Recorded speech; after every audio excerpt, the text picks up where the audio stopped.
તો રાજકોટ અને વડોદરાના લોકો માટે મોટા સમાચાર સામે આવ્યા છે। રાજકોટ અને વડોદરામાં મેટ્રો ટ્રેન આગામી વર્ષમાં દોડશે।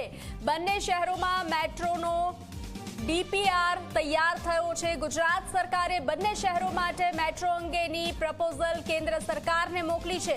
વડોદરામાં અંદાજે 40 કિલોમીટરના નેટવર્ક પાછળ 11,000 કરોડથી વધુનો ખર્ચ થશે, જ્યારે રાજકોટમાં 38 કિલોમીટરના નેટવર્ક માટે 10,000 કરોડનો ખર્ચ થશે। તો વડોદરા અને રાજકોટ માટે આ મોટા સમાચાર સામે આવ્યા છે। રાજકોટ અને વડોદરાના લોકો માટે આ મોટા સમાચાર સામે આવ્યા છે। વધુ વિગતો સાથે સંવાદદાતા હિતલ જોડાઈ ચૂક્યા છે।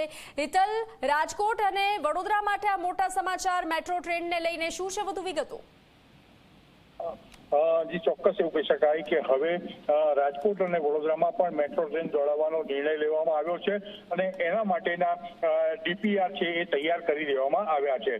જે પ્રકારની માહિતી સૂત્રો તરફથી મળી રહી છે એ અંતર્ગત રાજ્ય સરકારે બંને શહેરોમાં મેટ્રોની જે પ્રોવિઝનલ છે ડીપીઆર સાથે કેન્દ્ર સરકારને મોકલી આપી છે। એટલે કેન્દ્ર સરકારની મંજૂરી બાદ આ ટ્રેન હવે મેટ્રો ટ્રેન વડોદરા અને રાજકોટમાં પણ દોડશે। વડોદરામાં અંદાજે 40 કિલોમીટરના નેટવર્ક પાછળ 11,000 કરોડ અને રાજકોટમાં 38 કિલોમીટરના નેટવર્ક માટે 10,000 કરોડનો ખર્ચ કરવામાં આવશે। જી હિતલ, જાણકારી સાથે જોડાવા બદલ આભાર।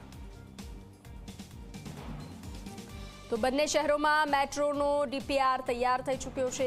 ગુજરાત સરકારે કેન્દ્ર સરકારને પ્રપોઝલ મોકલી છે। વડોદરામાં 11,000 કરોડથી વધુનો ખર્ચ થશે। તો આ મોટા સમાચાર વડોદરા અને રાજકોટવાસીઓ માટે સામે આવ્યા છે, જ્યારે રાજકોટમાં 10,000 કરોડથી વધુનો ખર્ચ થશે।